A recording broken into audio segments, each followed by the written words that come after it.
nanomboky ty niavia ty miaramila etoagna etoa zany lefa maro ndaty tsy aboy arehety tsy aboereo mainaim-poagna avao tsy mandoa volan-dary ary. Ino no ataony mama ty? Handay ty vatako siloko marary. Efa roa volana mahery zay no natongavany miaramila ny VMM3 teto amin'ny faritra Androy sy Anosy izay ahitana miaramila mpitsabo sy mpitsabo mpanampy.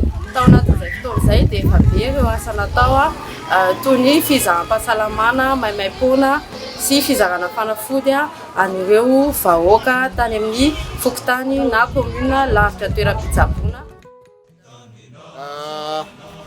Kafaliana no ilazanay amin'ny fomba official fa tafapetraka ny centre de coordination de la lutte contre le kéré aty Ambovombe Androy izay isahana ny fandrindrana ny paikady rehetrarehetra etsika miady amin'izany kéré zany mba hitsinjovantsika sy hanavotatsika an'ireo vahoaka malagasy aty amin'ny faritra atsimo ianjadiny zany kéré zany.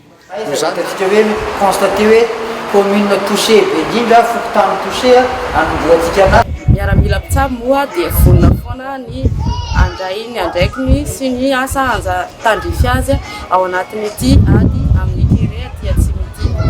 Napetraka ny fanazavana ara-teknika tao satria ao tokoa zany centre de coordination zany izay misy tompon'andraikitra samihafa ao anatiny. Anisan'izany andriamatoa gouverneur, ny andriamatoa préfet, ireo solombavambahoaka, ireo partenaire mpiara-miasa ihany koa, ao ihany koa ireo miaramila izay mandrafitra an'izany ary ireo miaramila ireo dia nampidina aty manokana satria misy amin'izy ireo no fahasalamana izay manana traikefa feno tamin'ny plateforme nationale de gestion médicale du Covid tany Antananarivo zany izay manatraikefa feno amin'ny resaka recensement, amin'ny resaka suivi, zany hoe amin'ny resaka fanisana sy fijerevana ny fivoarana toe-draharaha ara-pahasalamana izay ilaitsika tokoa ankehitriny satria raha tsy misy an'izany fanisana zany dia sarotra ny editsika amin'izany io kéré io ka zany fanisana zany no voalohan'ny asa voalohany indrindra izay ho sahin'izy ireo.